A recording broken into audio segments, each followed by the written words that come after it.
Gadan, ang sarong barbero makalis na pagpupukpukunin kahoy kang kapwa niya man barbero sa Setyo Mandulungan, Zone 6, Barangay Gubat, Camarines Norte, banggi ka nakaaging Sabado, Setyembre 28. Binisto ang biktima na si alias Noy, 41 anyos, may agom, mantang ang sospek ang binisto naman na si alias B-Boy, 28 anyos, warang agom asin parehong residente ka na unambita na barangay. Basado sa investigasyon, nagkaigwanin mainit na diskusyon ang ambos lados na nauli sa panununtukan biktima sa sospek na nagbusol man sa sospek nga na pagpupukpukunin kahoy ang biktima.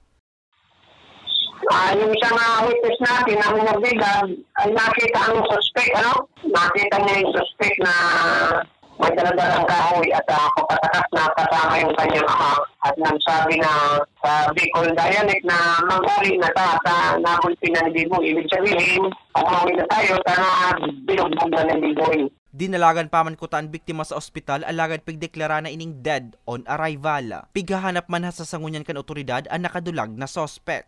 Respondahan ng ating NDRR ay deklarado na itong patay na kaya wala nang vital sign. Anong ay sa kanilang prosedure ay ito ay wala nang buhay.